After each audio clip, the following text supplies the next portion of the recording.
Thank you very, very much for the invitation. No, I'm extremely honoured, obviously, and pleased at this invitation, and daunted, especially being in this hall. So I'll try and do my best to keep you entertained, at least. Going through what Margaret Hodge rightly said, I think still is rather technical area of tax. International tax is what I'll be focusing on. And I've been asked to talk about past, present, and future. I'll talk mostly about the past and the present, not too much about the future, because it's all changing so fast. Okay. In fact, I've been really very gratified and enjoyed the last 15 years when I've been nominally retired, which I tell people means that I'm not paid by anybody, so I can do what I want, which has enabled me to operate at this interface between research and campaigning, which hasn't always been very comfortable. On the one hand, I'm treated by the technical specialists as being really too much of an activist, and then sometimes viewed with a bit of suspicion on the activist side as being a policy wonk. But it's been fun. So my first theme really is about the politicization of tax, which Margaret Hodge mentioned, I think quite graphically, in her talk just now. That clearly in this last period, Tjn has been part of and greatly contributed to this big shift where tax now is discussed, which from an academic point of view I always found very weird. 15, 20 years ago, it's longer even, when I worked on international tax, international business tax, which, as Alex said, I published his book about. In fact, I aimed it as it was an academic book. But again, it didn't please everybody because, and I said that in the preface, I anticipated it wouldn't, because on the one hand, it was probably too political for the tax lawyers, who barely noticed it or tried to ignore it, and then probably had too much tax in for the international political economy people and so on. But they were the ones who I think picked it up a bit more.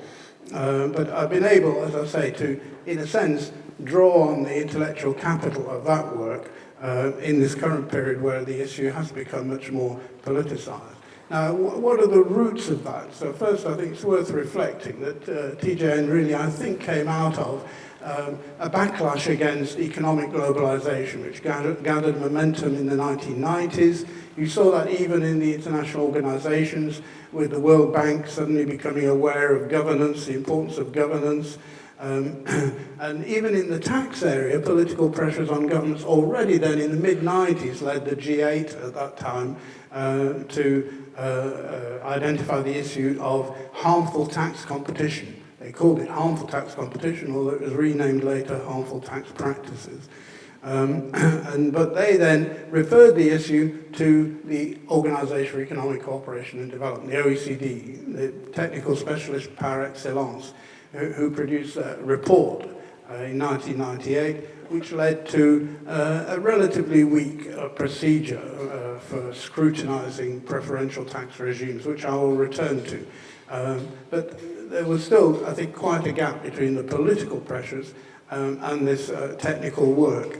But in the meantime, the growing, as I say, backlash against economic globalization led to the civil society movements, which initially called themselves anti-globalization, but I think then shifted to alternative globalization or alter-globalization, which I think is much more acceptable, and included movements like ATTAC and the Jubilee movements, and then some of the development organizations, in particular Oxfam, producing this, what I think was a seminal report, which both John Christensen and I were involved in advising on in 2000, which I think was a significant turning point. It was subsequent to that that really John took the lead in setting up, in founding Tjn in 2002 to 3. So I think that was the kind of political context. But I think we really, in a sense, hit the ground running then in Tjn, because, not only because the political context was right, but because there were a group really of researchers and professionals, some academics like myself and Ronen and Prem there, but also professionals like Richard and John, who already had, a significant amount of technical knowledge about the issues.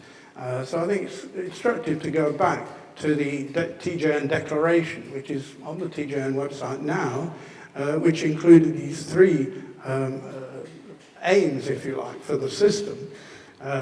One was effectively country-by-country reporting. The term wasn't used in the declaration itself, but it clearly said that, publication of audited accounts for all significant business. You could probably, can you read it? I'm not sure. The second was the aim for comprehensive and automatic information exchange between all tax authorities.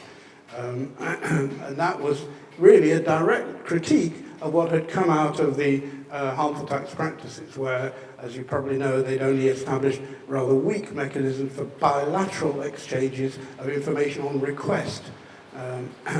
And thirdly, for taxation of transnational corporations on the unitary basis, allowing tax authorities to effectively reverse the false shifting of profits to low tax jurisdictions. Now that was in 2003. And at that time, I think it's fair to say we were regarded as way out. This was impossible. But it wasn't plucked from the air. It was based on the fact that a number of us had worked on these issues, and that was based on sound analytical understanding, I think. And that's why we started these conferences way back in 2003, first in Essex, hosted by Prem. And I remember in particular a debate, I think it was at Essex, around the characterization of a tax haven problem, if you like. And I think it was then we more or less identified in a debate that was a bit heated, as it often is amongst ourselves, but we identified that it was a systemic problem, and it was an offshore tax haven and offshore secrecy system. And that the onshore elements were as important as the small island nations that were often designated tax havens. And that really provided the intellectual underpinning for what became then the Financial Secrecy Index.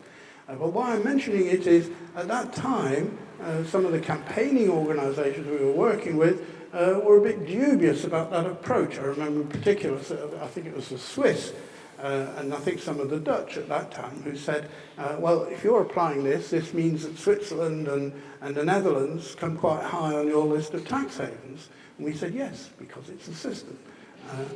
But because it was based on that understanding, and I think that this stood the test of time, because then subsequently, when others came into it, they tried to say, well, this whole effort against tax havens is the big boys ganging up on the small countries and so on. But because Tjn had established that perspective, which pointed a finger even more strongly, really, at the large financial centres that were really benefiting for and had actually devised the offshore system, that provided a strong underpinning, I think, for the campaigning. So it was a matter of combining campaigning and research. But nevertheless, Tjn, I think, has probably rightly been characterised as having been engaged in this term berserking. We were regarded as very unorthodox, critical of orthodoxy. And I would draw a comparison with other areas where there's equally a need for a combination of campaigning and solid scientific knowledge, if you like. Environmentalism. I think in environmentalism, I think the movement succeeded much better, much earlier, going back to the Montreal Protocol on CFCs, really in combining that and projecting it. It's a different question how effective they've been in terms of producing solutions, but I think there isn't that same opposition between orthodoxy in the technical area or scientific area and the campaigners. So why is that? We have had to argue for a very significant paradigm shift and have been regarded as very unorthodox. Now, part of that is due to the inevitable tensions between expertise and campaigning. And this is one of my hobby horses, which I've constantly badgered Tjn people about. And they asked this year a number of people to provide them with challenges.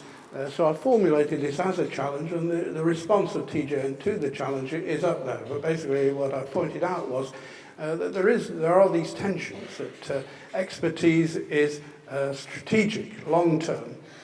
It involves investigation of questions you don't yet know the answer to or want to find out answers to. It entails evaluating evidence, and it generally is independently attested. I mean, there's a lot wrong with the peer review system, don't get me started on that, but nevertheless, there are checks and balances on researchers. On the other hand, advocacy or campaigning, it tends to be very reactive, not short-term, not long-term. It tends to look for evidence to prove an already assumed political position, if you like. It tends to be partisan. It tends to reject other people's arguments and evidence. And it tends, on the whole, to be self-validated. So there are those tensions, I think, and managing that, I think, is a central challenge for probably all movements, but I think particularly for TJN. And I think it's particularly important at the moment because this big gap between politics and expertise has really, I think, been dramatized now with this big shift in the nature of politics itself now, where we have basically a tweeting style of politics. And the shift towards populist nationalism. So there are two elements of that. The increasingly wide gap between the sloganizing nature of politics and the distrust of technical specialists. And that, I think, has arisen particularly following the global financial crisis for very good reasons, because the orthodoxy in certainly the financial technical specializations completely mistook the financial, didn't anticipate the financial crisis. And the other aspect of which I think is important is that the only possible response really to this populist nationalism really is a strengthening of international coordination, but I think that has to be sold in terms of that's the means for strengthening localism and national sovereignty, if you like. That it's these forces of economic globalization that are really the cause of the problem. So with that background, I'm going to try and do the short history of international tax. To start with, broadly, the 20th century was a century, certainly for the developed countries, of a rise of quite a strong fiscal state. During the course of the 20th century, tax to GDP, tax revenues to GDP rose from quite low, 5 or 10%, to up in the 30s, 40s, and even up to 50% in some OECD countries. And that was, I think, largely powered by the shift towards the income tax, or tax on various kinds of income, being thought of as the paradigm tax, central to tax. Obviously, more recently, other taxes have come in to supplement it. But nevertheless, when you think of tax, and when governments say we're not going to cut taxes, they're talking about income taxes. But it became really a powerful revenue producer, particularly with the rise of mass employment and the introduction of deduction at source. So it fell largely on employees and middle classes, really. Even the vaunted Scandinavian economies, which got their tax GDP ratios up to nearly 50%, the taxes there primarily fall on employees and middle classes. Because from the beginning, the wealthy and large corporations already devised methods of avoiding it. On the other hand, the flip side of that clearly has been that at the beginning of the 20th century, large parts of the world were still colonized dependencies, and there, really, the fiscal state never really took off. Tax inevitably was a type of tribute, and then even post-independence, those countries have struggled to raise their tax GDP ratios above the 15%, which I think the World Bank now says is the kind of takeoff point. So they have a very narrow tax base, and evasion there also by the elites, and I think large parts of the professional middle classes, is an endemic problem. So the problem that was faced in this period of politicization of tax in the 90s was this dual problem that the relatively effective welfare state systems in Europe and other countries, other parts of the developed world, were coming under increasing pressure, and at the same time, poorer parts of the world, the dependencies, the countries of the South, really had not managed to make a breakthrough to effective fiscal states. So I think the challenge of avoidance and evasion, and especially internationally, was felt by both of those. And at the heart of that is the problem of as I say, tax legitimacy being based on income tax, and how far that extends to income from capital. It's income from capital that I think has been the main problem, really, for legitimizing taxation. For a start, because of the possibility of incorporation means that you need parity, really, of taxation of individuals and legal persons. Corporations are other legal entities. Otherwise, clearly, avoidance or evasion becomes very easy. But there's been an increasing growth, I think, of economic orthodoxy that tax is simply a cost for corporations.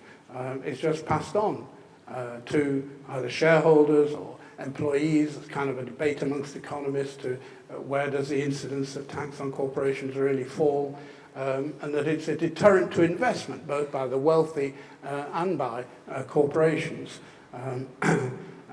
So I think that's been really a challenge that we've had to try and rebut.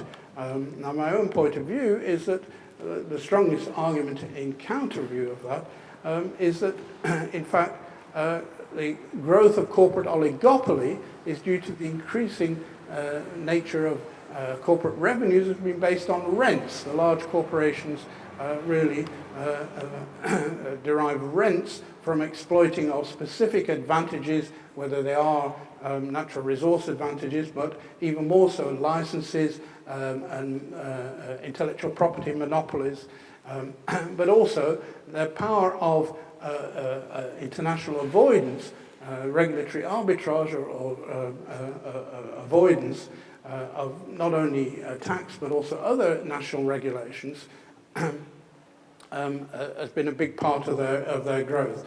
So that historically, international avoidance by corporations, I think, has been central to their growth. So very briefly, since I'm told I'm already halfway through the talk, the international tax system began way back in the 1920s, and in relation to income from capital, from international investment, there was this division between taxing business profits where the business took place, and taxing returns on investment where the investor was resident. But already the wealthy and large multinationals began to exploit the two central concepts of international tax, which is residence and source, by creating artificial residences and trying to create the source of income being in low-tax jurisdictions. And that's a theme, if you like, to the structure of avoidance from then till now. So I would define a tax haven as a convenient country for the fictitious location of assets or legal persons. Now, already at that time, there was a debate also about multinational enterprises, because they weren't like in portfolio investment. They involved operation of activities in a number of jurisdictions, and in fact, it was understood that that meant that they operated as global entities. In fact, Sir William Vesty, I like to quote this quote from evidence given to the British Royal Commission on Tax in 1920, where William Vesty, who was one of the brothers who built up an international food empire, who said, you cannot say how much is made in one country and how much is made in another. And that was studied by the League of Nations in a report which found that already national tax authorities had the power to look at the accounts of the different entities of a multinational and adjust the accounts. And so from the start it was understood that there was a problem of attributing profits to the different parts, but the criterion that was established was that the power to adjust should be where conditions differed from those which would be made between independent enterprises. The methods used at that time, there were two primary methods. One was what they called empirical methods, which was to look at the profit rate of similar enterprises, of enterprises engaged in a similar business. But secondly, also, a number of countries already looked at the global profit and apportioned it according to what they called fractional apportionment. And that was accepted in the Model Tax Treaty in Article 7, which still continues to this day in the United Nations Treaty model, although the OECD phased it out in 2010. But although really that was the origin and those have been the rules, and for 30, 40, 50 years, the understanding was that the emphasis was on the power to adjust and the attribution of an appropriate level of profits.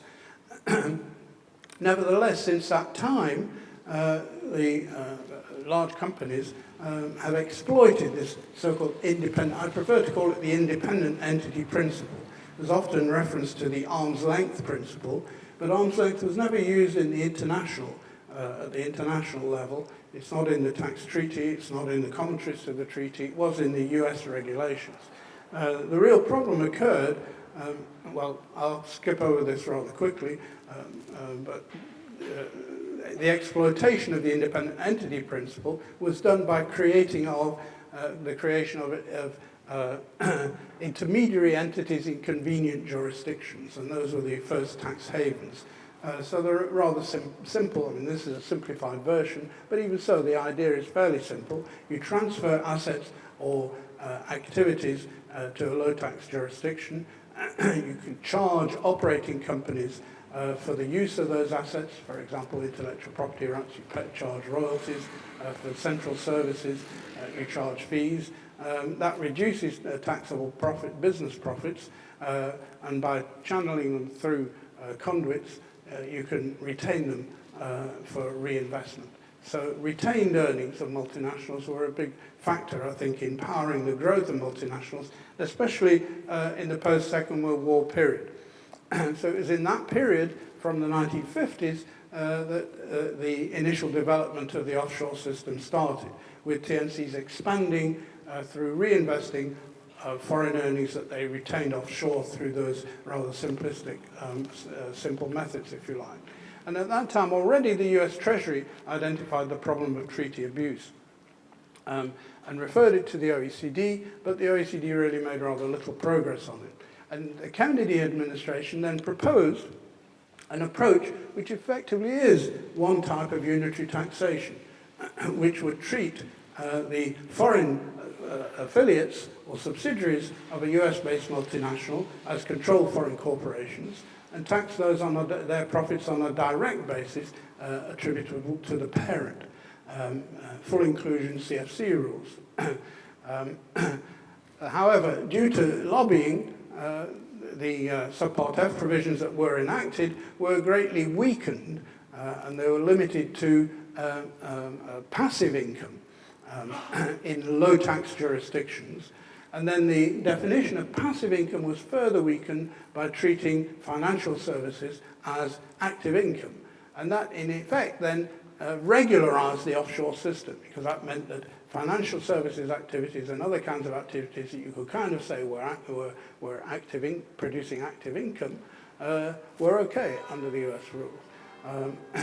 So that provided really an impetus to continue that. But it then put more emphasis on the other side, the adjustment of the accounts. And the US then made I think the biggest mistake in introducing the US transfer pricing regulations, which refocused the issue on transaction pricing. That was not there in the previous rules, and other OECD countries rejected it when it was referred to them in the OECD.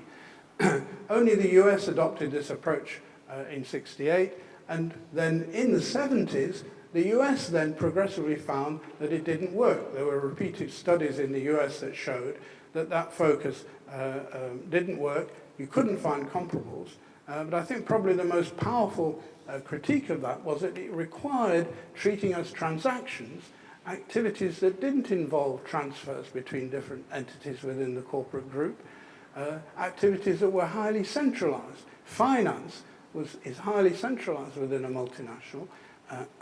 Research and development is centralized.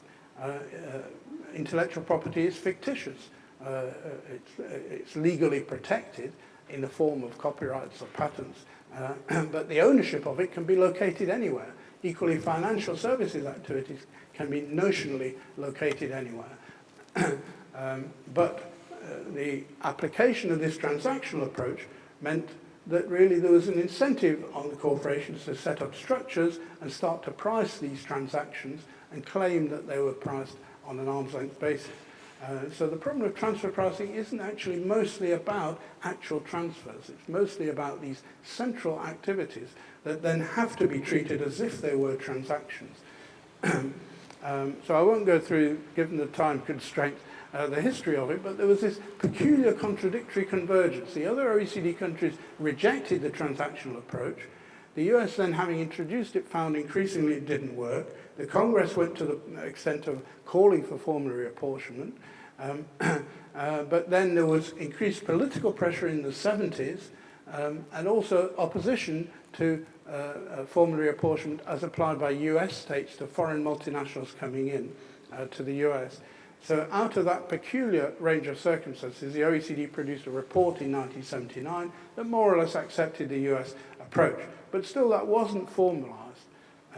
The US went further in the 1980s and introduced, went back really to a comparable profits approach, which then led to new conflicts with other OECD countries.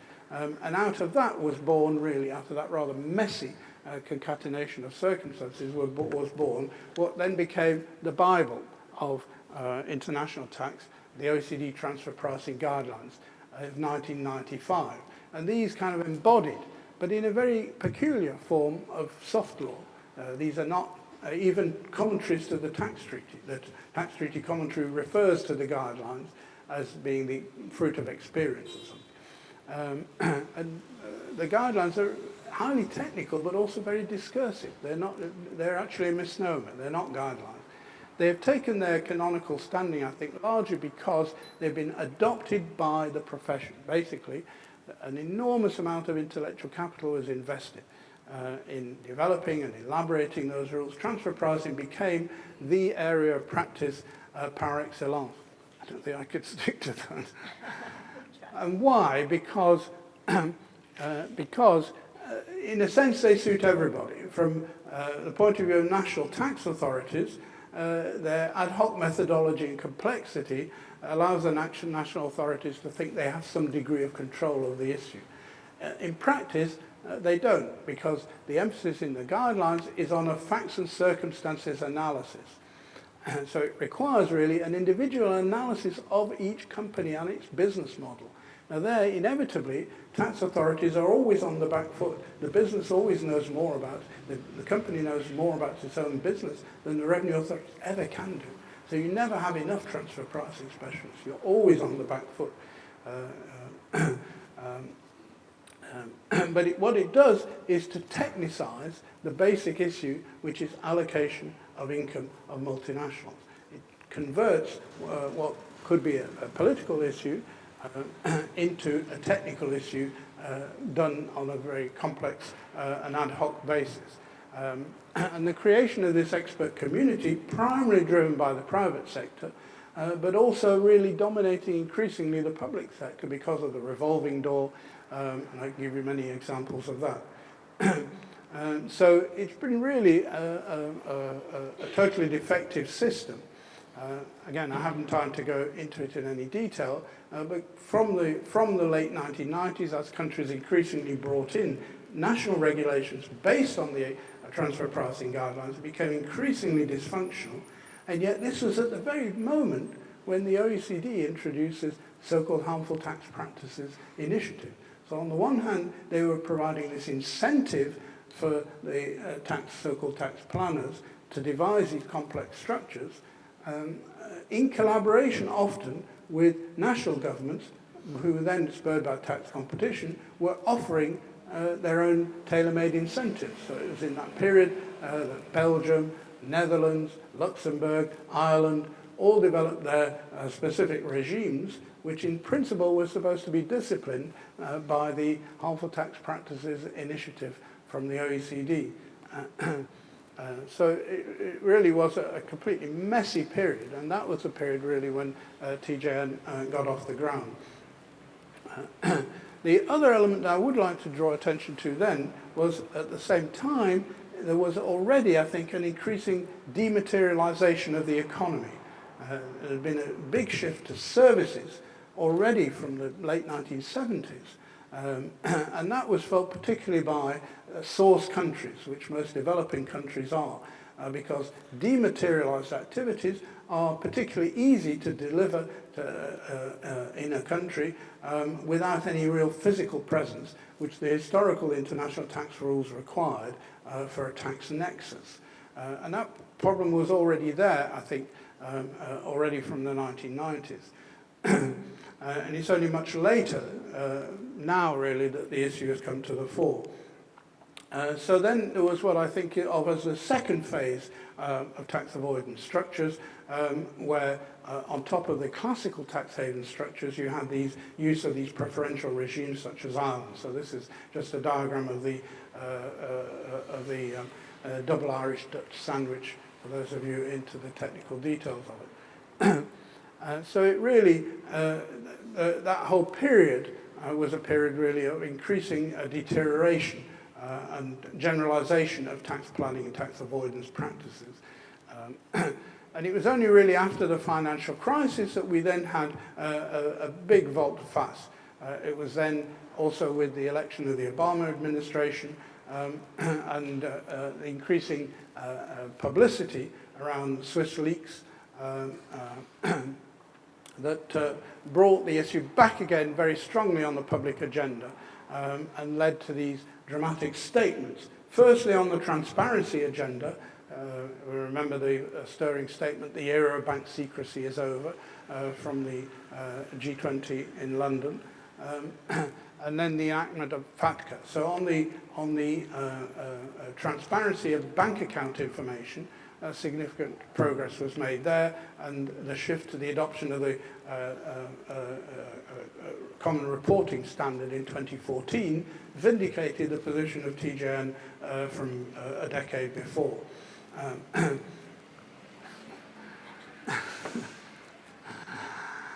At the same time, I think, there was increasing concern about the need for domestic resource mobilization in developing countries.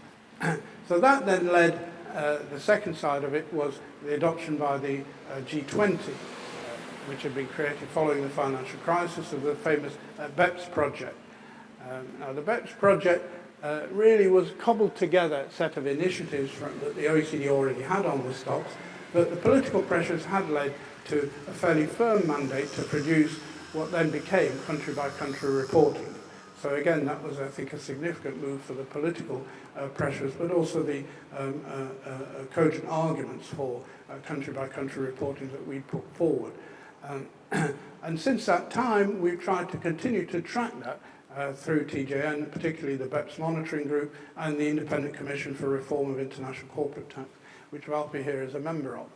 So I, again, haven't obviously got time to go through this in detail, but the first phase of the BEPS project was really rather disappointing. A package of patch-up measures. The biggest gain, though, was the establishment of now a global template for country-by-country reporting, but still only to tax authorities, not yet public, and only for the largest companies. But I think we've got a chance next year when they're reviewing it to push yet again at the international level for public country-by-country reporting and for reducing the threshold. But although they delivered all the packages, they really didn't resolve the basic question, and the work has continued focused on the so-called tax consequences of digitalization. Now that is a complete misnomer. Do not be misled by that. Really that is about, it really goes back to the dematerialization that I've talked about. And they've acknowledged the two reports that they have done on digitalization have both said that it's not a separate sector of the economy, it affects the whole economy, and any reforms must affect all sectors of the economy. And what they've now identified is that the two central areas that need to be reformed are taxable presence and the allocation of income. So those two linchpins, if you like, of the international tax system are now being rethought. And then finally, at the end of last year, I think largely because, importantly, the US tax reforms brought the US much more into line, we've now got put on the table proposals from India and the G24 developing countries. So we've had the US tax reform, which has brought the US into line, pressure from, again, the tax justice campaigning movement to create a global body has led the OECD at least to admit developing countries into the so-called inclusive framework for BEPS. Initially, they were understandably found it hard to make an impact, but now I think with this G24 initiative led by India, which has put the issue of fractional apportionment very much on the agenda, we now have that on the agenda. But at the same time, within the EU, where obviously a fractional apportionment or formulary apportionment system has been on the table for quite a long time, the Commission is now also pushing those proposals. And at the same time now, the developing countries are also making use of the possibility of being not only in the inclusive framework, but at the UN Tax Committee to set their own agenda in the UN Committee. So overall, I think finally, we've now got a significant possibility of new approaches. Now, I haven't time to go into all that now. Those of you interested, happy to discuss it in detail, but in the next 6 months, they're really debating what could be some significant outcomes of this new approach. We've put forward a roadmap which combines principles still resting on treating multinationals as unitary forms and arguing for allocation factors which have a root in an understanding of what drives profit. And that's basically the three factors: production factors, workers and capital, but also sales, which are essential to realization of profits. But what we've argued is that could be combined with a pragmatic approach for how you quantify that and how you apply it to particular business models. Although obviously the OECD hasn't adopted our program, I think we've had a fairly strong influence in that, particularly I think with the initiative from India and the G24. So for the future, what are the challenges really for TJN and the tax justice movement? First, in the area of transparency, we've achieved automatic exchange of information, but we have to keep monitoring it to ensure that there's truly comprehensive coverage. The challenges of now beneficial ownership, and TJN and ICRIC are working on the global asset registry. There, I think pressure on the US to fall into line is the key. We've got country-by-country reporting.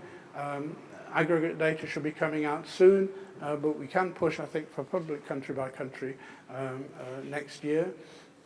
In the area of corporate taxation, I do think that there will be some significant changes, but the likelihood is that the OECD will produce some kind of technical fudge, if you like. Nevertheless, I think it's important for us to continue to campaign for principled formulary allocation, and then in the meantime track the implementation of the BEPS and any other proposals that come from the OECD to make them live up, if you like, to the aims which I think our principled campaigning has put very much on the agenda.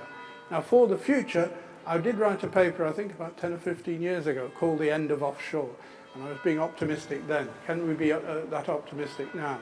The OECD claims, and I guess they're trying to take some of the credit for this, there's been a significant decline in international financial centre bank deposits over the last 10 years. I'm not sure about that. The economists can tell us more about that. But I think the key to it is in that dual campaigning against all types of income from capital, both by the wealthy and by the large corporations. They are the ones who devised the offshore tax haven and secrecy system.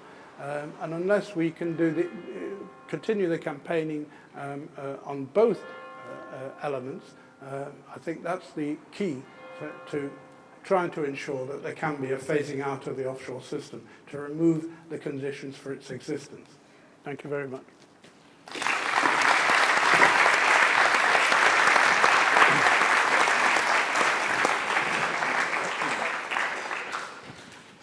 Thank you, Saul, for that great lecture.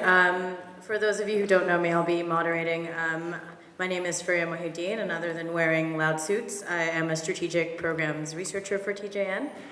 I'm going to take a moment to very briefly introduce our discussants, and I will be condensing illustrious careers down to possibly two sentences. So in the order in which they will be discussing, we have, and they're seated, Val P. Fitzgerald, who's a commissioner at the Independent Commission for the Reform of International Corporate Taxation, also known as ICRIT.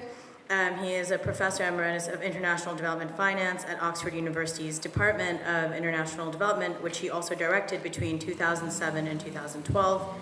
He has also advised several governments and international agencies on international investment, regulation, debt sustainability, and international tax as a source of development finance. On his right is Jason Berganza, who is the Program Director for Tax at the International Senior Lawyers Project.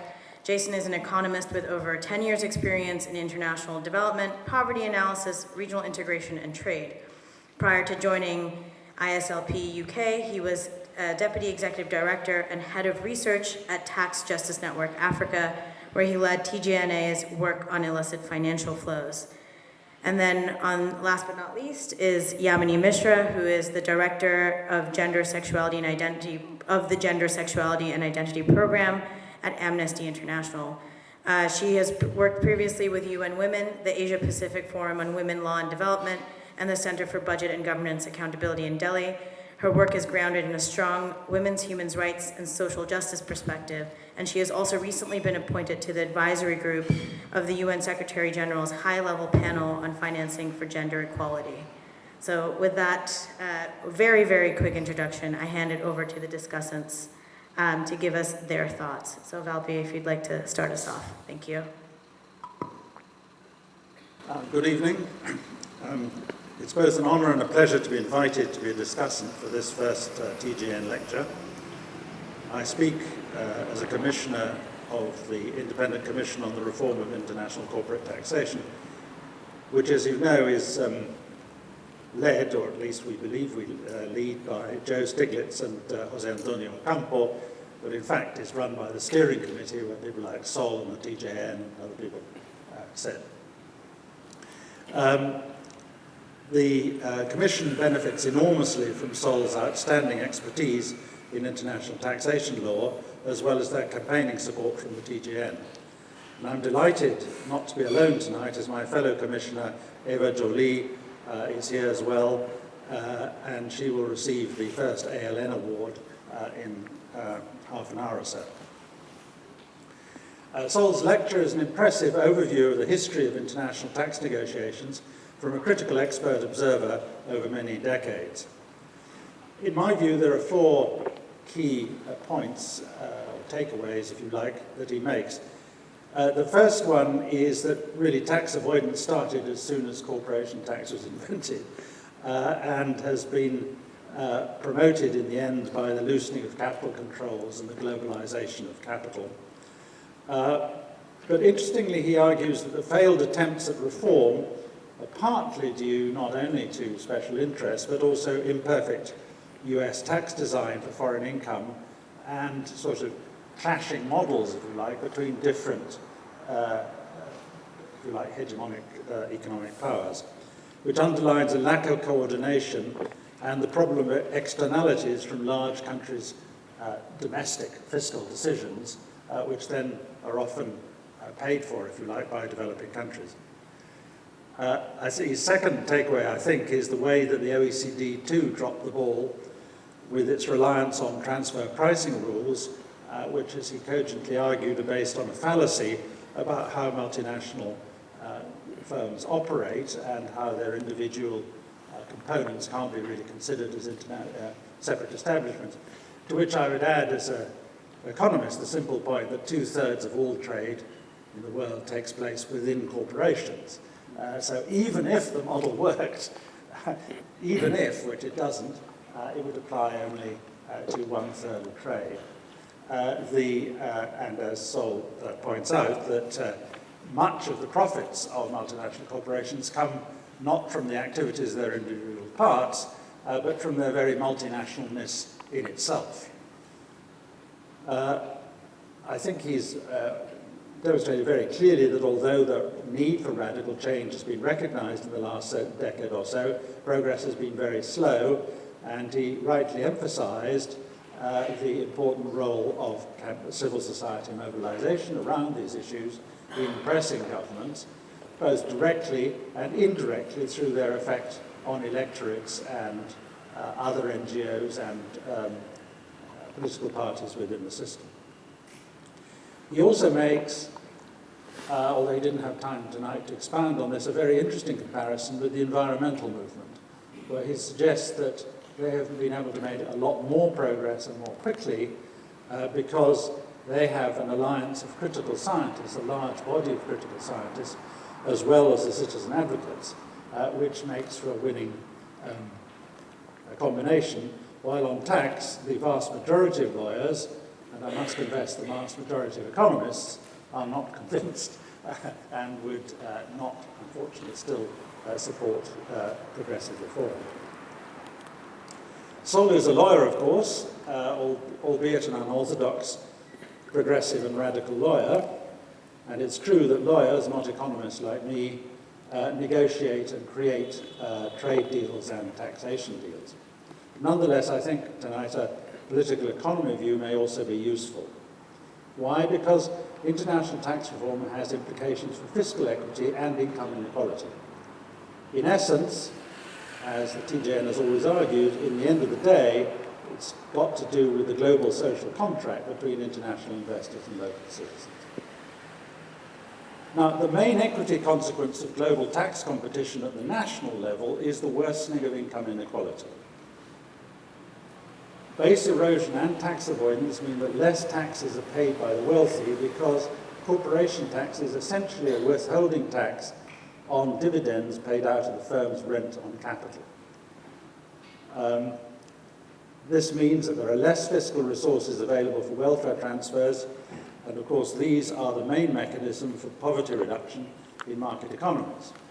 In fact, most European economies, including the UK, the primary income distribution, that is before taxation and social expenditure, is just about as bad as Latin America on average. Right? The difference is the tax and spend system. It isn't employment or technology or education or anything else. Those affect the overall average level of GDP per capita, obviously, but they don't affect the income distribution. Now, this basic truth is obstinately denied by conservative economists, and perhaps unsurprisingly, the OECD also buys heavily into this denial. But curiously, the IMF itself is gradually shifting its position on these issues. The main line of the denial is that higher corporate tax rates lead to less investment, less employment, and thus a cost of workers. And thus it would be a good idea to cut the corporate tax rates down to zero. However, the econometric studies recently surveyed by the fund itself are ambiguous on the size and even the direction of the effect of increased corporation tax rates on growth. There is some evidence that lower corporation tax rates promote foreign direct investment inflows, but not that these contribute to either growth or employment or real investment. Moreover, we also know from another theoretical and empirical tradition, which has been gathering traction in the last decade or so, that there is strong evidence for a positive effect of reduced inequality on growth through both social stability and thus reduced investor risk, and also household investment in health and education. Further to this, developing countries lack fiscal resources, which makes debt servicing more difficult, partly because of the inability to pay interest charges and amortization, but also because fiscal fragility increases domestic macro instability and default risk, and thus raises the interest rates charged by capital markets. Finally, the opacity provided to firms by offshore financial centres, of course, one of the largest being right here, sorry, I've lost my place now. Also undermines the ability of regulatory authorities to adequately exercise prudential supervision of capital flows and thereby enhances macroeconomic instability. So the consequences of low corporate tax rates are very, very serious and go far beyond just the questions of equity. On top of that, there are major considerations of equity between countries too, particularly in relation to developing countries. As Sol pointed out, the BEPS process initially excluded developing countries, and although they've been included in the optimistically called inclusive framework, they do have a voice, but they don't have a vote. Their increased presence, particularly in the debate on digital taxation, is important, but we have to take it with some reservation. It has accelerated change because a number of developed and developing countries have moved unilaterally to address tax avoidance by digital businesses through the introduction of presumptive corporation tax based on turnover. And I think it's that, rather than any recognition of developing countries, is what's driving the process forward. The process, as the proposals by developing countries, not only the G77 but the G24 in particular, which is more active, are focused on the concept of significant economic presence, which implies the use of fractional apportionment as a way to allocate profits between jurisdictions. This implies, in turn, in practice, a rejection of both the OECD proposal on the consolidation of accounts of multinationals, in which developing countries would have no say or even no access to the information, as well as a rejection of the concepts of routine and residual profits implicit in the user participation proposal. However, the effective taxation of the digital economy in the way that's emerging implies an ability of jurisdictions to tax profits in those cases in which the other jurisdiction, with taxing rates, applies a low effective or zero rate to these profits.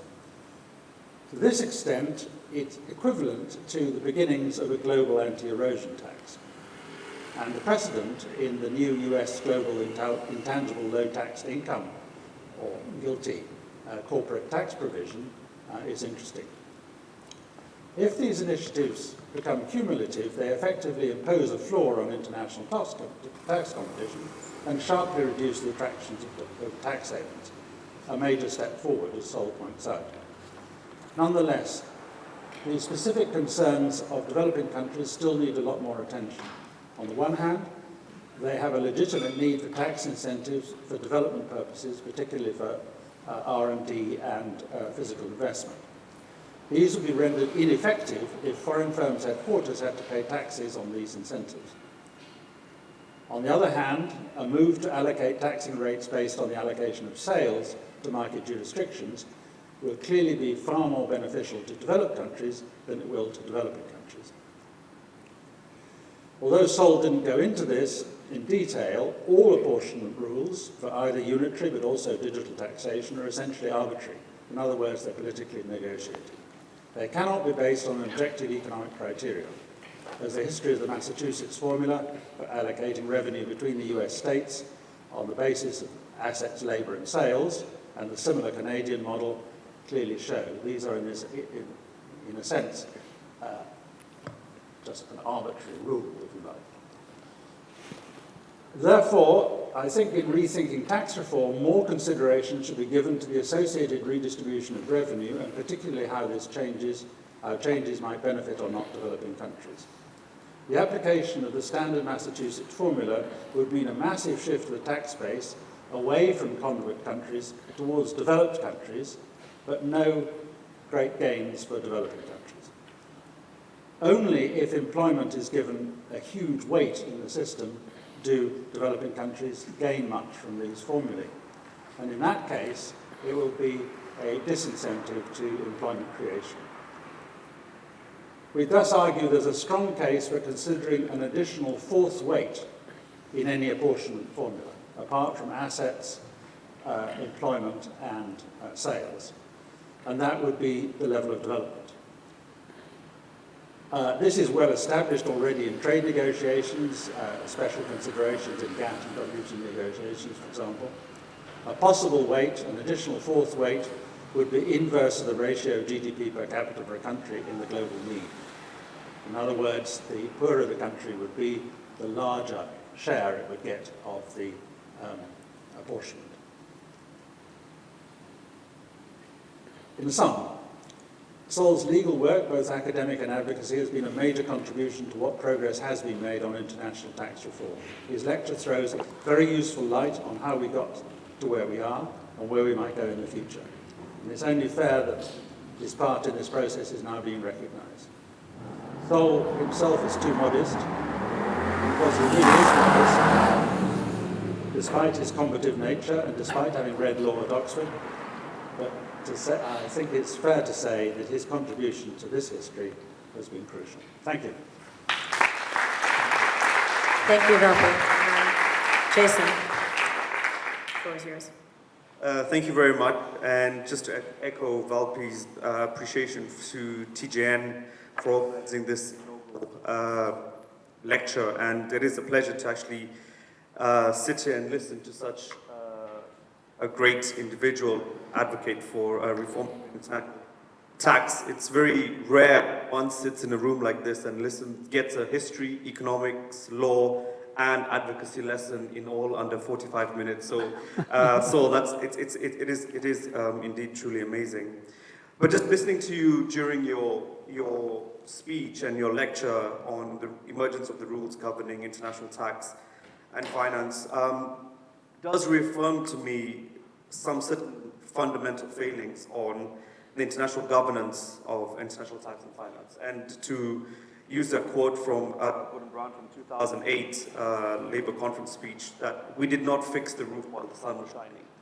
We continue to live in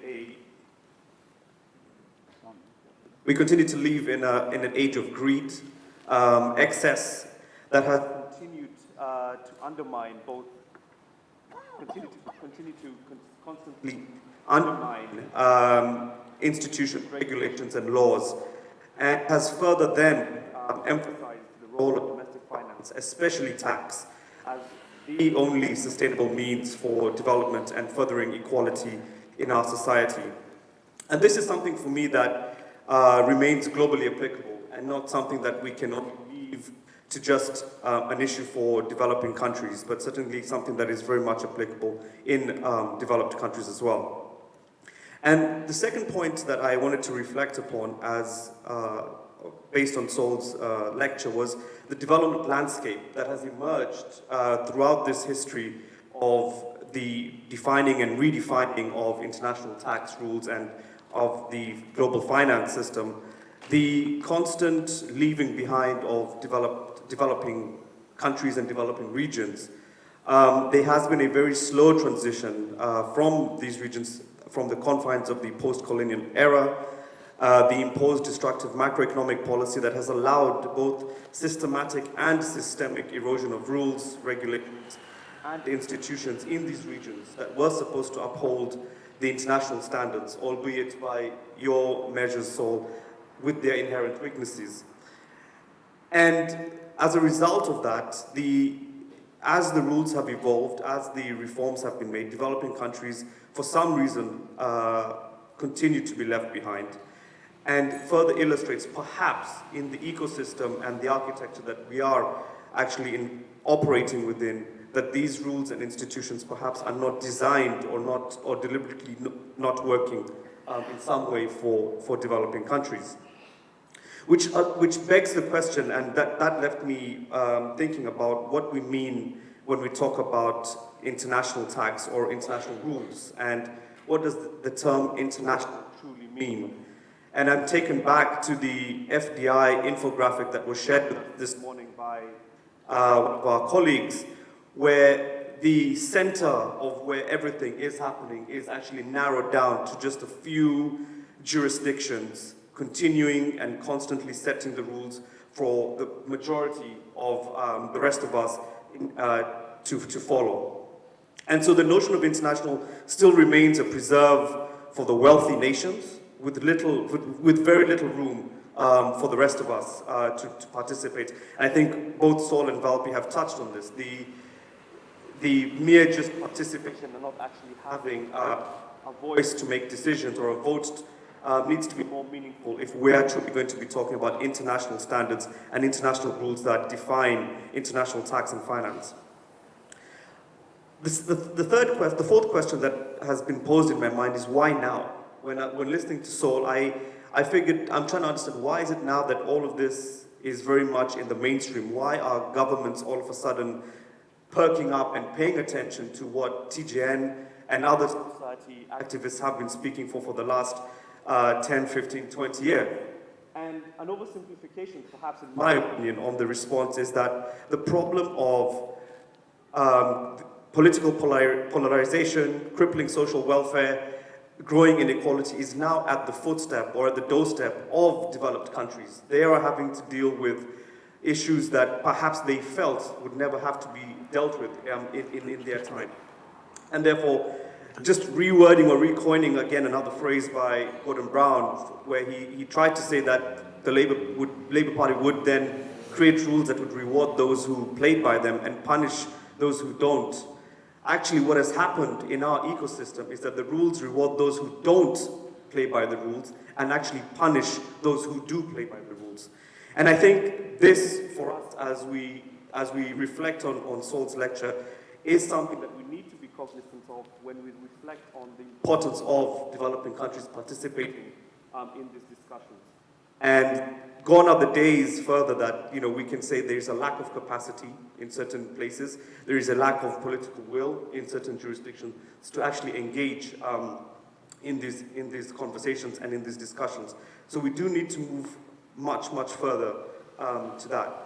And just to conclude, because I've seen the sign go up, I think the role of the CSO movement, and here again I just want to echo what both Saul and Valpi have mentioned, is that Tax Justice Network have done a fantastic job in mainstreaming this agenda. Tax is becoming cool, believe it or not. There are individuals, younger people in my age range, and certainly younger than me, who are very much interested in this issue. And the perverse irony, I think, that is causing this is the fact that we do have extreme conservative governments in place who are forcing investigative journalists, who are forcing radical students who are tired of a broken system to question what is exactly happening with the economic and financial system, and where are taxes actually going, and why are services and education and jobs not forthcoming when we talk about billions and trillions of dollars floating around our economic system. And so the tax justice movement, in my opinion, I think has come a long way, but I think we're only halfway through this long race. And again, echoing what Valpi and Saul have said, we need to borrow from the climate change and environment advocates. We need to figure out what is the next tax emergency that is lurking around the corner to genuinely and fully put this in a very holistic way on the map. Thank you. Thank you, Jason. And now, last but not least, Tjn. Can you hear me? So I come from a different part of the planet, and I mean that literally and metaphorically. I don't belong to the UK, and for the past several years, I really haven't been working on taxation issues. I work on human rights issues and everyday struggles of people. And therefore, what I've been hearing since morning is really illuminating, and I had 3 fundamental points which are more on the politics of it.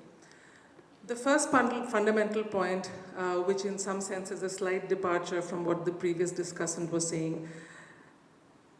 When I go to bed tonight, the fundamental question that I'll grapple with is not so much the technicality of it, because we know we have some of the best brains on our side, which can really smart some of the conversations that are happening.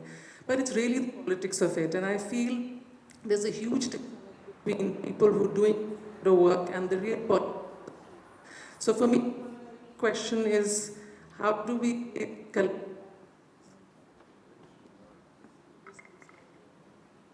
Testing. So for me, the most fundamental question is, how do we really these issues which are so important, issues of, how do we make this point of resonance with people? And it's actually not just the people. I think the popular policy discourse, we set aside what Saul presented, popular policy discourse, even that I don't think is doing justice to the kind of issues Tjn and the fellow travelers are raising. And take SDGs, for example, the Sustainable Development Goals. More than 193 countries debated it and agreed upon it. I think there are 3 indicators that talk specifically on financial issues. One of them is the gender indicator, indicator 5C1, which is something that I, in my previous job as part of UN Women, we worked very hard on that indicator. It basically says percentage of countries which have systems to track and make public allocations for gender. The percentage of countries which have systems to track and make public allocations for gender equality. So, and make public was actually added because we really wanted this to be an exercise in transparency, in greater transparency. But again,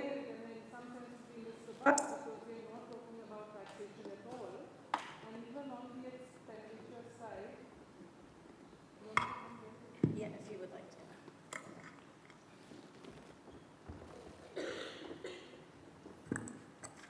and even on the expenditure side, the focus is really on allocations and not even on spending. We miss a lot of things in this indicator, but just to say that now, being part of the Tjn family, I feel we completely missed the bus on the gender and taxation side.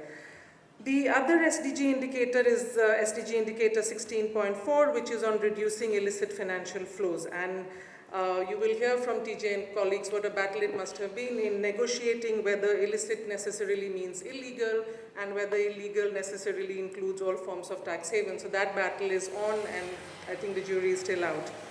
And the third indicator on taxation is indicator 17.1, which is on strengthening domestic resource mobilization, and the way to measure it is the usual tax GDP ratio. And again, we've heard so many conversations since morning which tell us that tax GDP ratio alone will not suffice because the way you collect your taxes can be completely regressive, right? So just to say that it's not just common people, but the popular policy frameworks also need to be informed by the very important work that all of you are doing. My second question is more on the geopolitics of it, because I think that's really the heart of the issue, because the geopolitics shape these tax policies, and the tax policies then in turn contribute to the inequality in the geopolitics. So we've been hearing a lot about, and the previous discussion spoke a lot about, the role of developing countries and how they're particularly vulnerable because they miss out on really precious revenue because of these forms of tax evasion and tax havens. But clearly a lot is happening, and I saw it with my own eyes at the Addis Ababa Action Agenda that India and US were really all horns locked in negotiating on tax issues. So now we're seeing a trend where developing countries, India, call it post-colonial sensibility, or call it just assertion of sovereignty, or just call it the new, more aggressive government, they are asserting themselves much more in these tax discussions. This China, you can't ignore, their whole Belt and Road Initiative is something that cannot be put off the table. BEPS 2.0 was discussed, but UK apparently has already indicated that it will oppose both the pillars. US's retreat from global trade, and so much is happening on the geopolitics. So my follow-up question to Saul would really be, how do we maneuver this space? I mean, as civil society, track to diplomacy, call it whatever, how do we maneuver the politics of it more carefully? And my third question is on center staging of gender, and here I just wanted to draw your attention to 2 points.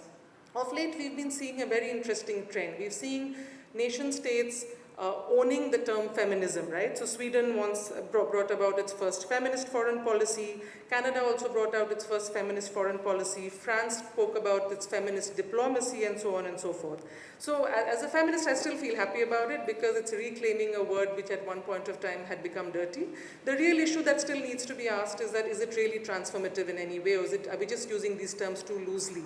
But my question is this, that in defining their feminist foreign policies, there are two issues which these governments are putting at the center stage of the issue. One is commitment to sexual and reproductive rights, which is really where the battle lines are drawn, and respecting rights of LGBTI people, respecting and protecting rights of LGBTI people. My point is, can't we turn this on its head and say that the litmus test really is, of course these two issues are really important, but the litmus test really is to ensure, whether you're not feminist or not, is to ensure that you have tax policies which are just and progressive. I think that would be really joining the dots in an important way.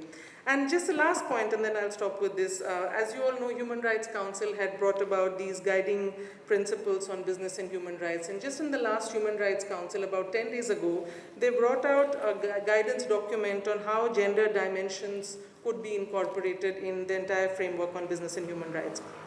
And if you look at the framework, their fundamental argument is integrate gender in this, integrate gender in that, integrate gender in this. But my question is that in light of all that we've been listening to since morning, the race to the bottom, the race for regressivity of taxes has really accelerated. Kathleen Lahi presented that today. The global haven industry. So what do we really want women integrated in? And is that the feminist vision that we're really asking for? So I think, again, to reiterate, we need to turn the discourse on its head and really call out as Tjn and say that governments are not respecting, protecting, promoting women's human rights if they do not set in place tax systems which are just and fair. And I think that would be an important contribution of Tjn to the movement. Thank you.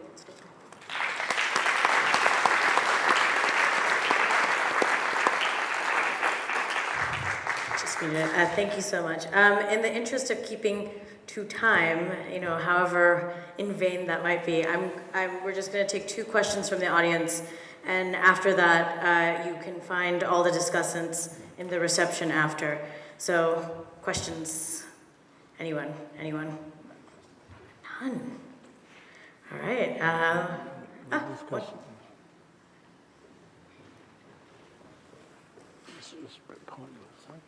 Pointless to have questions if we can't reply, but we can talk over. I don't know. There's been. Well, we can meet. We meet in the reception. Yeah, we think it's unidirectional, so you just really have to. Okay. There's been quite a lot of reference to the environment. Give it up. Mic doesn't work anyway. So. There's been a lot of reference to the environmental movement being advocacy. My background is environmental, particularly energy, and I guess I'm very surprised at how little the environmental issue being brought up, the tax question, because to me, they need to be, it's one. We can't solve any of the environmental issues without it being incorporated completely into tax law. So that's the question, really.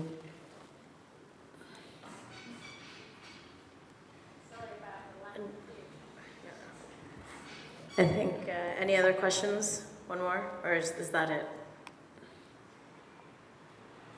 Yes. Let's hope that mic works. It's hard to imagine making much progress without the U.S. involvement. I guess I'd like your assessment from that standpoint. How would you make the case to an American audience, which is off on this separate road, that this is all something they need to get on board with? What's the best argument for formulary or for any of the other schemes that you're coming up with? All right. I don't know, do we want to use that mic, or whoever wants to address it can come up here? Yeah. I mean, I won't keep you very long. I just want to, in a sense, to reply to the point about him, but I hope maybe also to Jim's comments, and then maybe some from the interesting commentators. I mean, the basic theme I tried to argue was that I think we're in a politics of knowledge.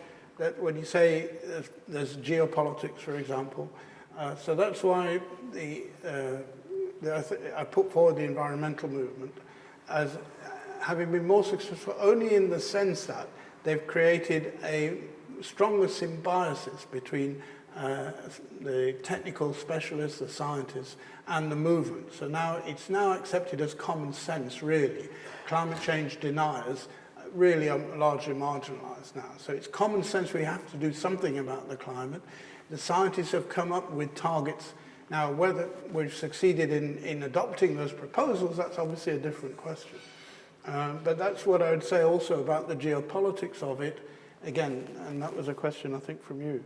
The geopolitics of it is, it's not simply a matter of politics, and that's why I'm not entirely, I think, in agreement. I'm not sure I entirely understood Valpi's point, but I think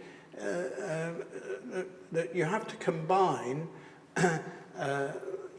politics in the sense of making appealing arguments that people understand instinctively are correct with detailed technical solutions. And that comes to Jim's point about how do you persuade a US audience.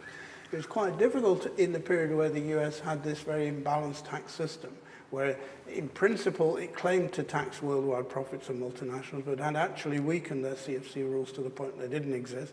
36% tax rate and effective tax rates on US-based multinationals much lower than that because they were only paying 4 or 5% abroad. But paradoxically, with the Trump tax reforms, which are actually not much different from what the Democrats would have done, only in the rate that they set was a lot lower, that's brought the US into line. So I think the US now is in a position where an argument for a formula apportionment approach could be made, but it has to be made cogently. And the people we have to convince, mainly I'm convinced, are the tax specialists, the experts, because they have so much invested in playing these games based on the arm's length principle that they've been very reluctant to move. And what they're trying to do now, I haven't time to go into detail, is to tweak the system yet again with a modified residual profit split or a destination basis, this and that. So I think we've, in a sense, won. It's not a political argument in the sense something you can put into 140 characters of a tweet, but the argument that multinationals should be taxed where activities take place is there now. And that we've got that message over.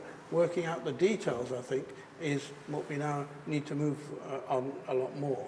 And I think that has to be done in a kind of principled way. Then I think the argument for, and that's where I'd like to discuss further with Valpi, I think the argument for a balanced formula based on production factors, which is workers and vested capital assets, but also realization, sales.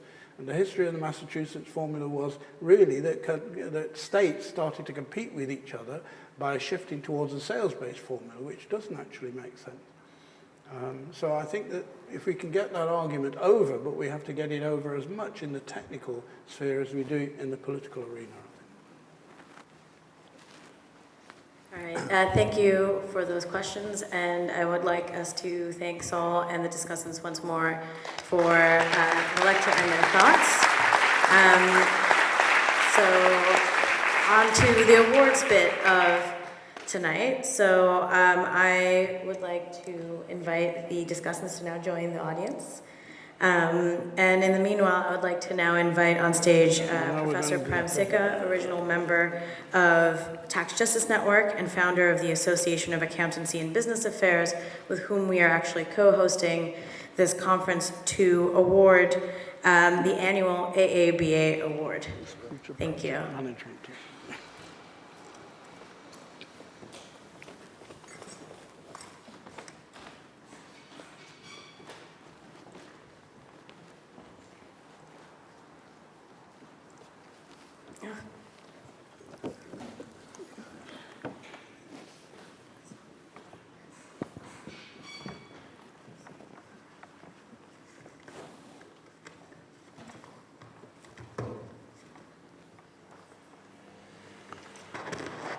Hello, everyone. Nice to see you all, and it's been a great day seeing so many interesting papers, analysis, comments, and above all, lots of young and new talent, which is what we need to keep the movement going.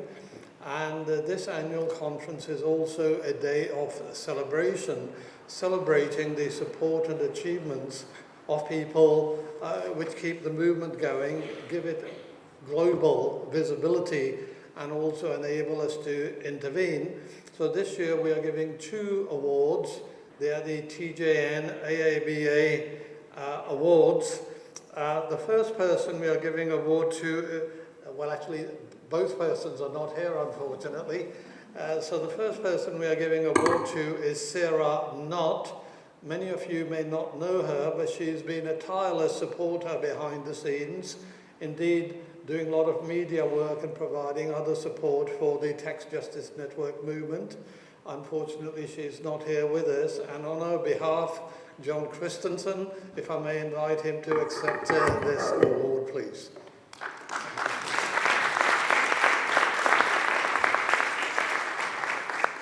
The citation reads, "For serving tax justice and the public interest."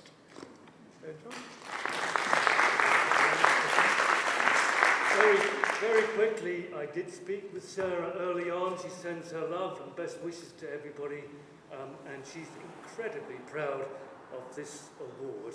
So thank you, Fran, from the bottom of her heart. Well,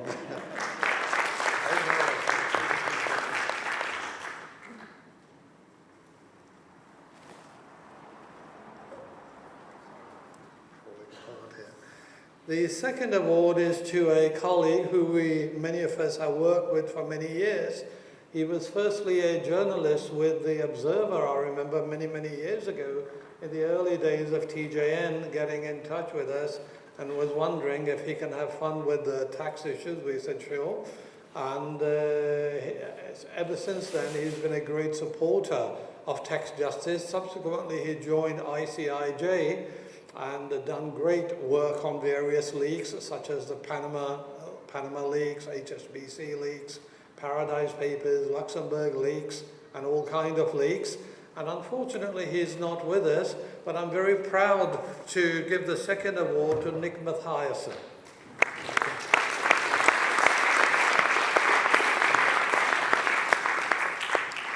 And once again, the citation reads, "For serving tax justice and the public interest." And to you, John.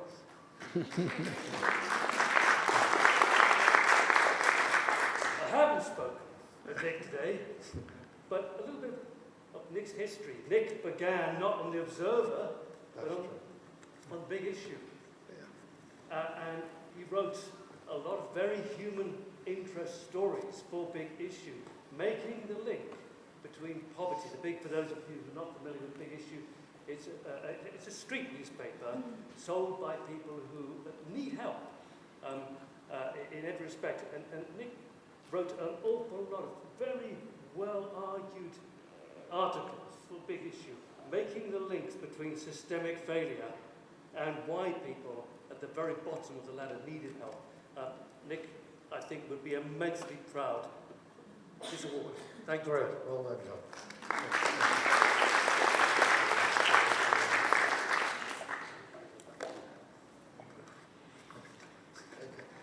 Well, that's it from us until next year, when we will honour further heroes and heroines from this particular room. Thank you.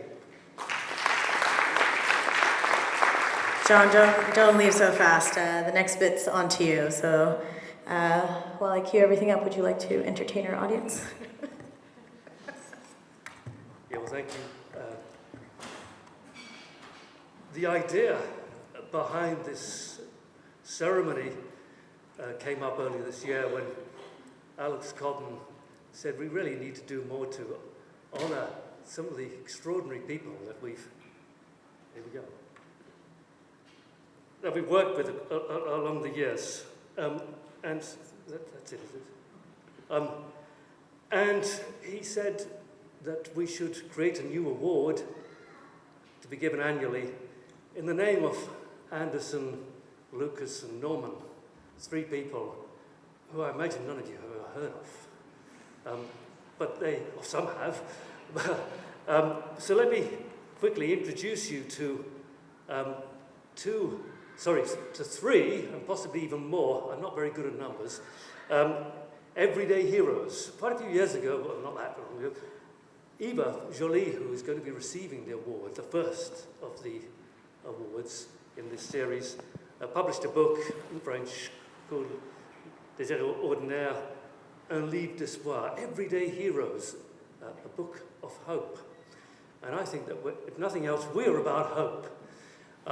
And we're also about everyday heroes. I want to introduce some everyday heroes who played a key part in getting Tax Justice Network on the road. They weren't journalists or researchers, academics, policymakers. They are just very ordinary people from, of all places, Jersey, my home island. Well, where I grew up and where I worked for a very long time. For those of you who are not familiar with this little dot on the map, there it is, sitting off the French coast. And the three people you can see here, Pat Lucas, Frank Norman, Jean Anderson, called me out of the blue at my home, not in Jersey, but here, London, and said, "You don't know us, but we know you. We heard you speaking when you were economic advisor to the island, and we think you can help us to rescue our island and to protect us from the tax haven that's engulfed our island. So I did what any proper English person does and said, you must come round for a cup of tea and some cake. And they did. They flew across from Jersey to Heathrow, hired a car, came up and popped in for tea and cake. Now I think this is the moment where we have the video. Is that right? Oh, no. Where's the video? That's the video. I loved it, and I love the beauty and the, but there's the other side. Whatever you thought, it wasn't a very good idea to say it very loudly. So there was that feeling of sort of secrecy. That feeling was worse here than I had experienced in Chile in 1973. I was very careful before we spoke on who even said something to me. My name is Tjn Aaba Awards. I'm from London originally, and I've been in Jersey since 1999. I'm Catherine. I was born here in 1945. If you see a lack of compassion, you try to fill the gap yourself. A lot of our islands have been ruined. It seems to be even more money than before. There is a sign. But look, why is it that those people are ridiculous amounts and people who are really struggling, teachers, nurses, other people really struggling and trying to say, this isn't right. They don't know that sort of thing. Any protest of that sort, we just don't have it. We've got to toe the line and then we're okay. I could see it was mostly unfair, but then I know life can be unfair, so I wasn't shocked. I was just wondering what I could do about it. Pat just picked up the phone one day just like when we talked to John. So he picked up the phone. I had this call from Tjn and Frank. It was amazing night. So he said, come over here. There's been chatting with tea and cake and tell me all about it. I was so pleased because he said, come and see me. So Frank was coming up and dancing offers. So we bundled ourselves off. He said, what do you want to do? And Pat said, either get rid of or kill the tax havens. He said it's going to take a long time. You can't just deal with one little island tax haven because they're just moved around. If you're going to do it, you're going to have to do all of it. I knew from what Tjn and Frank said that we would have to create a global movement. The global movement would have to be a certain level, but we also have to create a movement of campaigns, advocacy, and journalists. So we had a huge task ahead of us. I knew he was the right person for the job. I knew that he would do something. Things got some sparky, didn't they?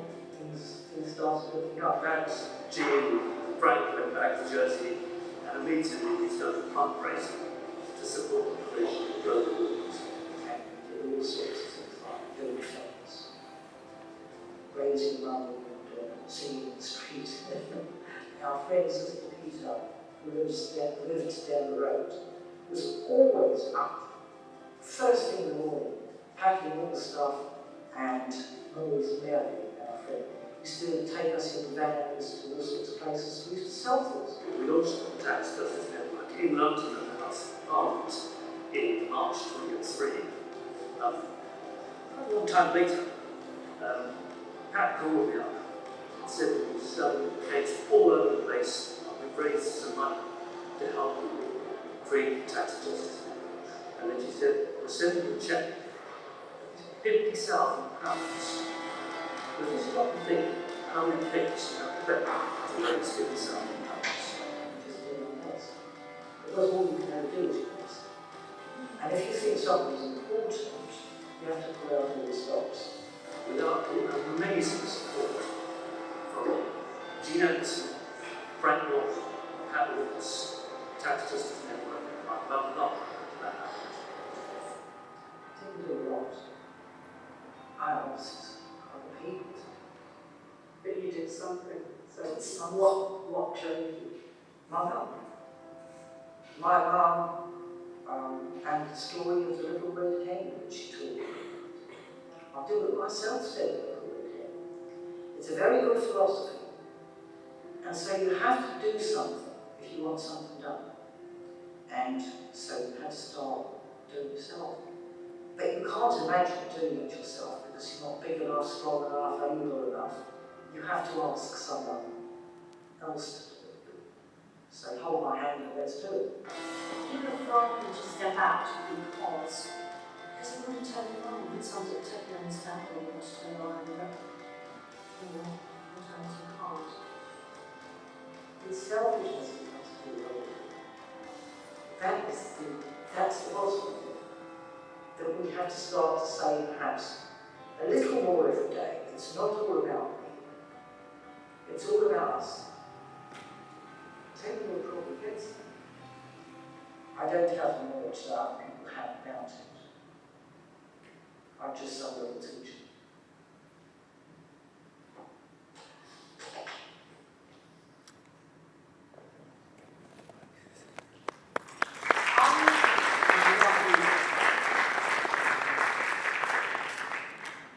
So how can one not respond when people like Pat, Frank and Tjn turn up at your house, drink your tea and eat your cake and say, get out there and change the world?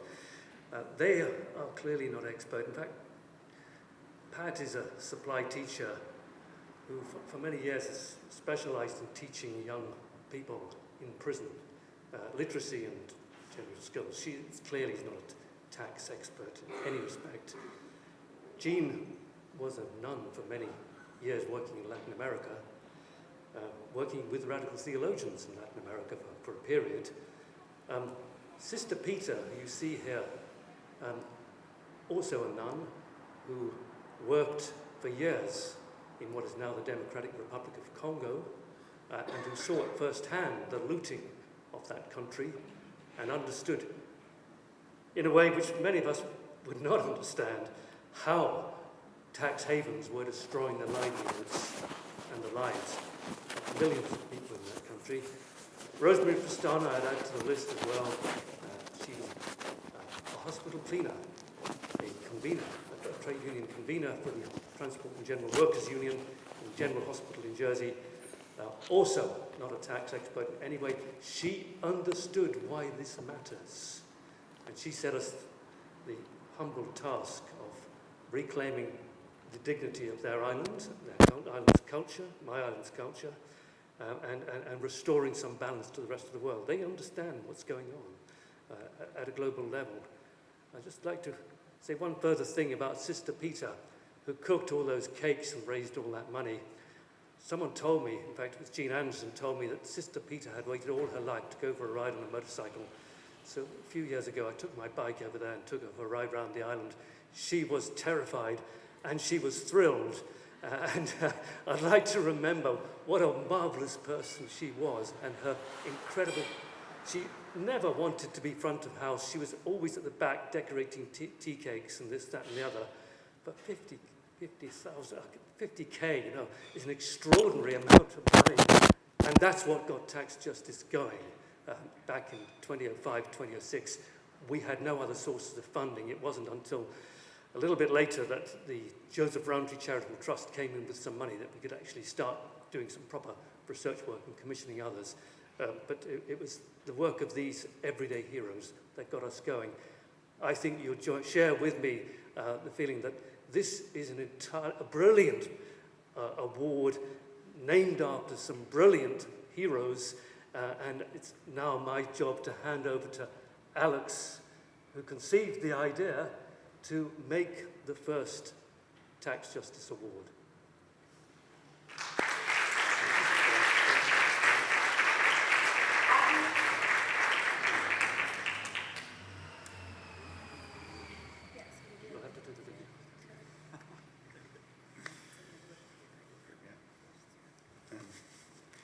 So,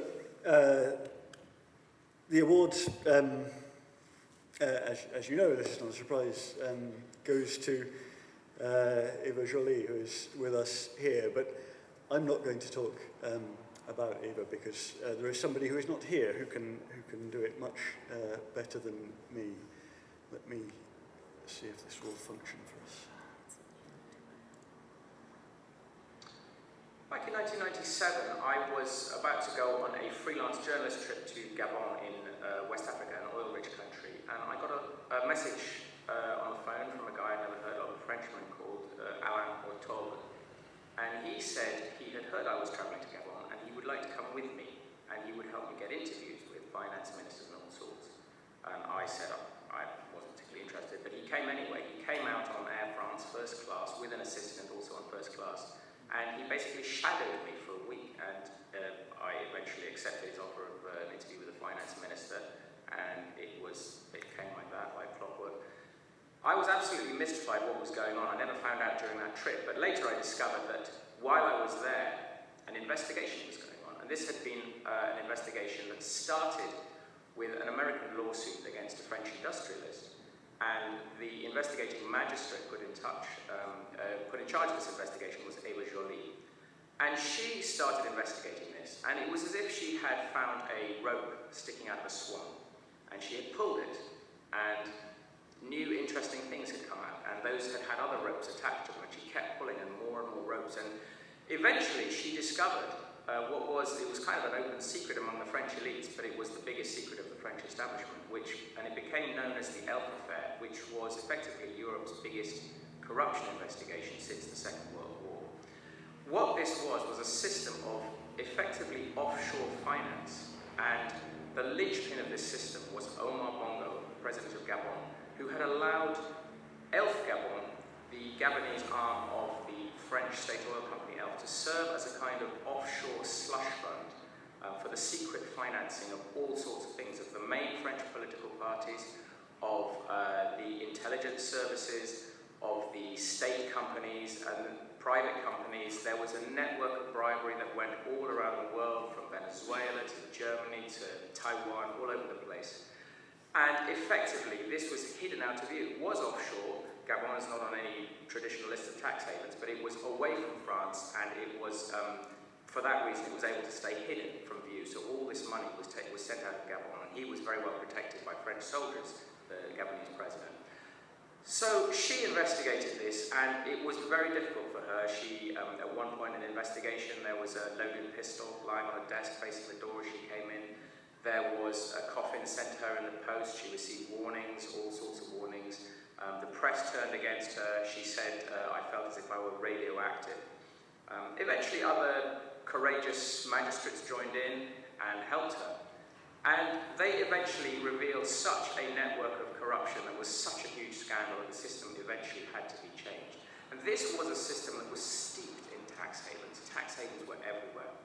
And the biggest problem in many cases was the British tax havens, the British networks. She said, it felt as if we magistrates were standing on the other side of the Rio Grande and the spaghetti westerns, and the criminals were standing on the other side laughing at us. But she persisted, and because of her success and her persistence and the fact she's carried on doing tax justice work, tax justice kind of work since she left, I think she's an incredibly worthy recipient of this first award. Eva, please.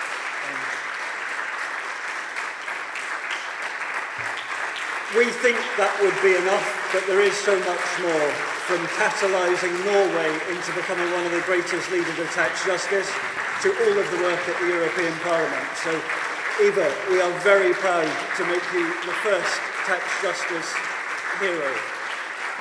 Thank you very much for all of your work. Thank you very much. Please. Yes, thank you. Good afternoon, everybody. I'm so proud and so happy to having received this prize. But I think that this is a prize for the whole tax justice network. You are not moving forward alone. And I remember my first meeting with John Christensen and how good it felt to have somebody to talk to who understood it, because I remember when I discovered how it worked through the Elf case, when I discovered that the tax havens in Geneva accepted cash deposit of 40 million pounds without asking questions. And when I discovered that the money that was stolen was going to stay in the tax haven where it was deposited and not going back to Nigeria, for instance, I was so shocked because at that time I was 50 and I believed that the world was turning correctly, that people were taking care of important interests, that the World Bank was there to fight poverty, and that know your customer rules were enforced. And meeting with Jan Christensen, I talked to somebody who had understood everything and also who tried to do something about it. So for me, the ELF case was the beginning of a long fight because I decided that this was not possible. And it was so unjust, so unequal. And the ELF case, the money, it went to the French dictators, partly. It went to the French political parties. But a lot of money went to the COA himself, his family, his mistresses, and for personal purposes. I sent 37 people to court, and 30 of them were convicted to the most severe penalties foreseen by the law. But then I was totally unpopular in France. The only thing people retained was that I had abused prejudicial detention because I had put the head of ELF and then the railway company and the gas company in jail. I thought that when you had stolen some 450 million euros, why shouldn't you also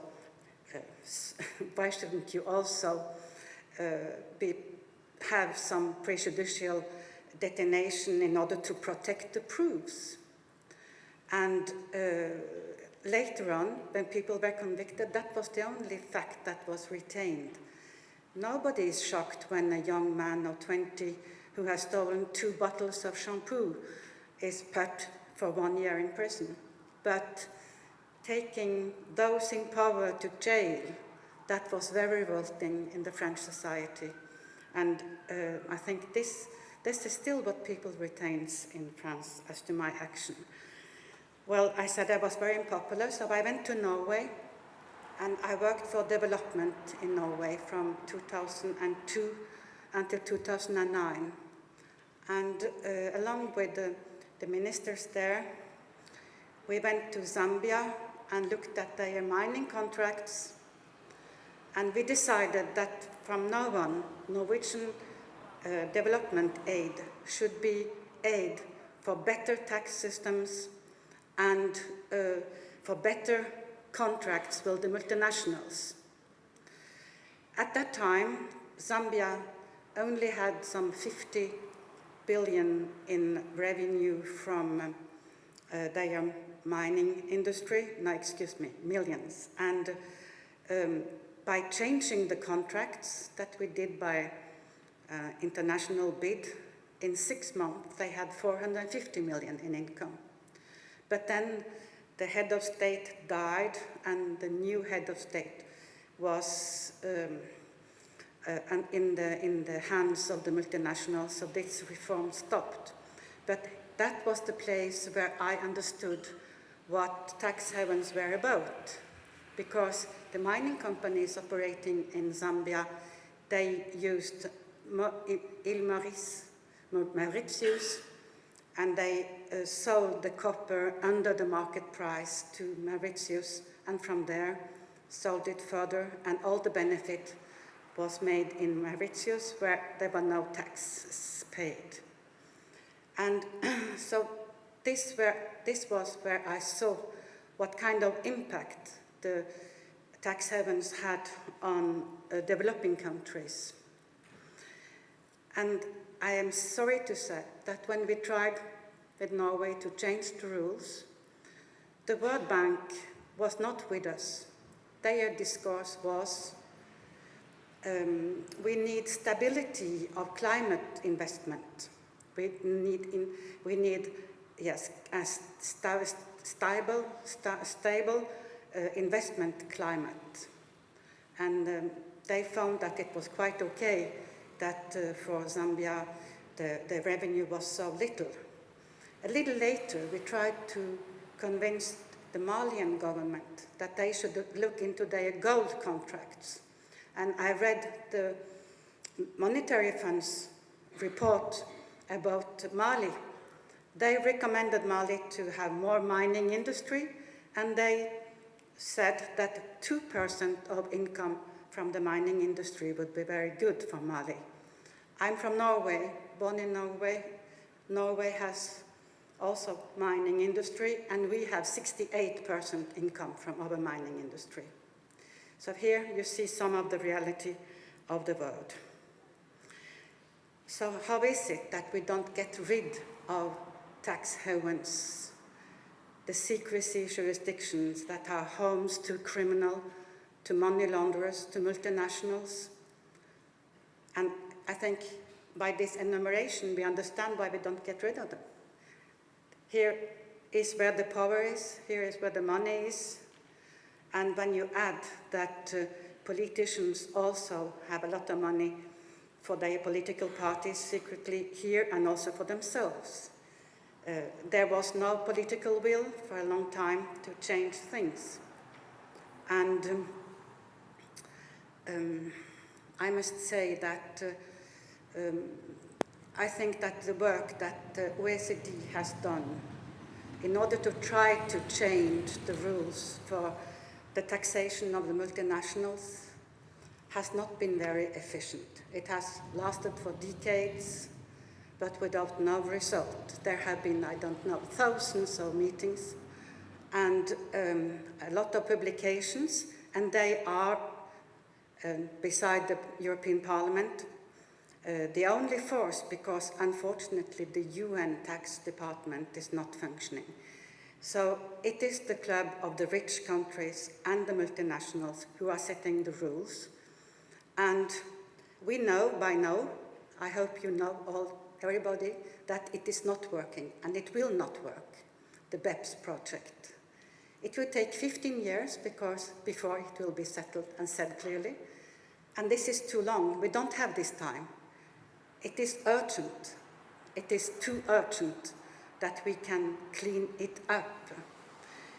I can say this very clearly because in the ICRIT think tank where I'm working, we have Gabriel Zuckman, who is a French economist working at Berkeley. I recommend his studies if you don't know them. Zuckman. He has studied already the result of the application of the BEPS system. It started in 2015. The benefit has gone up and the taxation has gone down. This is what the facts are. So it will not be successful. I saw a few weeks ago that even the OECD now says that we must have unitary taxation. This is what really, this is the point. This is what the only way to take away the attractiveness of the tax havens for the multinationals is to have unitary taxation, as Saul told us. So, as I told you, I worked for Norway and development until 2009, and then I got elected into the European Parliament, and I made the fight against tax evasion and tax haven my main concern. And I think it is kind of sign of destiny that I'm getting your nice prize today, the very day when I'm leaving the Parliament. Yes. But in order to give also some hope, we have had a lot of leaks during my tenure. And you know, a leak is when reality pops up. You see what is really going on. You see what the body's like. And we had LuxLeak in 2014. Unfortunately, the European Union had at the head of the Commission, Jean-Claude Juncker, the former Prime Minister of Luxembourg, and in LuxLeak, he was a very central person because having allowed all this to happen. But the Greens in the Parliament used this leak to set up a special investigative committee that was in 2014, end of 2014, and we have never stopped since then, because after LuxLeak, we had the Panama Papers. And here you see what the tax havens are about hiding wealth. And in spite of all the anti-money laundering laws and directives we have, the reality is that money laundering is a business, and there is a fight in order to have this business. And I'm sorry to tell that this is true not only for Malta, Chypre, Luxembourg, Netherlands, Ireland, but it's also true, unfortunately, in Sweden and Denmark. I think Denmark has kind of world record in money laundering by Danske Bank, as you know. That is about 230 billion. And they just say that they was not aware of the fact that most of their clients were Russian citizens that were not non-resident. And thanks to investigative journalist, his first name is Joachim, we know that this is also true for Sveabank. But what is very worrying, and this I want to share with you, is that in spite of the fact that the Swedish television aired a program showing that Sveabank were doing money laundering, it was not picked up by the prosecution services. And I think that the law enforcement services in nearly all countries today are non-efficient. People lack competence, they lack skills, and I think that economic crimes has huge, beautiful days in front of them. I'm also running a network of prosecutors from all over the world. We had a meeting in Oslo in the middle of June, and I learned that in Senegal, for instance, the president now has thrown out the woman that headed the anti-corruption unit. She's called Madame Keita. She was investigating corruption concerning the brother of the president, and we are talking about billions of dollars in a country that is a very poor country. So all this is linked. Corruption. It would not be possible without the tax havens.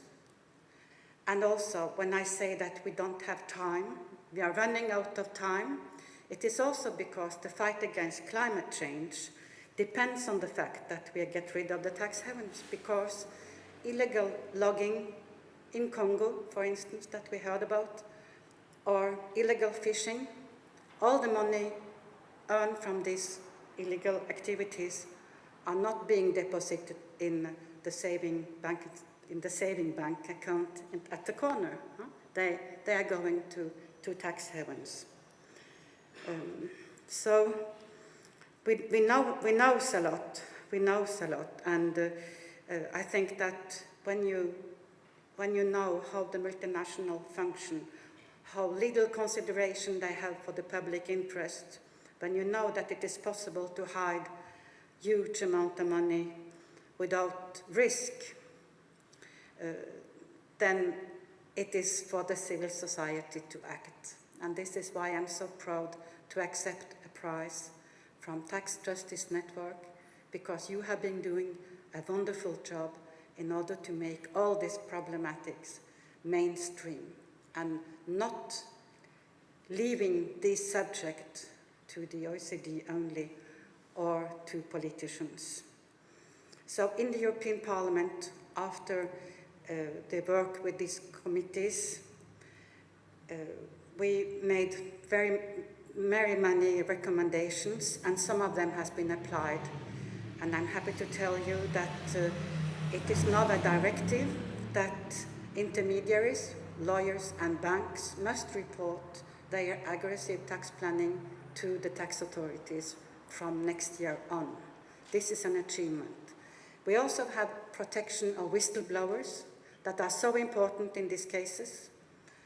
And this is a project that were carried out by the Greens. We even wrote the directive in order to prove to the Commission that it is possible. And this was adopted the very last day of the Parliament sitting together in Strasbourg. So this is very positive. And also in the fight against corruption, you might know that EU is now setting up a European public prosecutor.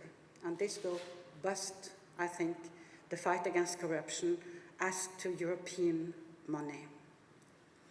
So, and also what we achieved in the European Parliament, we voted the Common Corporate Consolidated Tax Basis.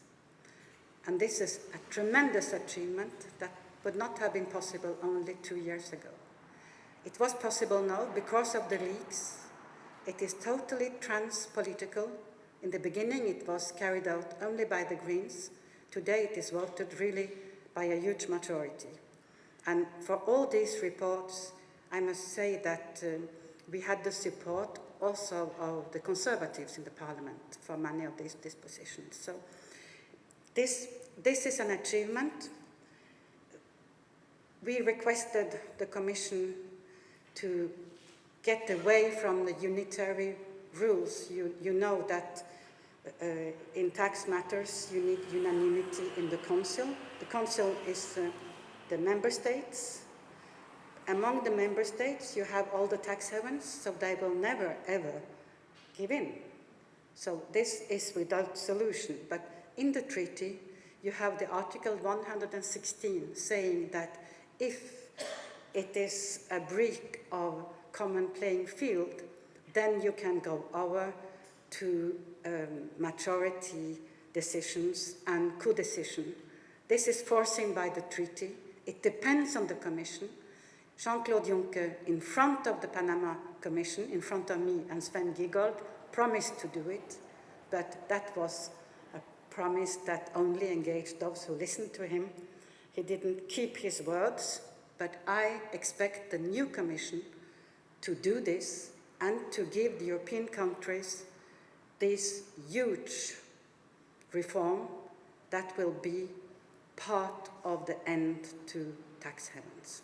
So thank you once more for thinking of me. I'm very, very happy. Thank you.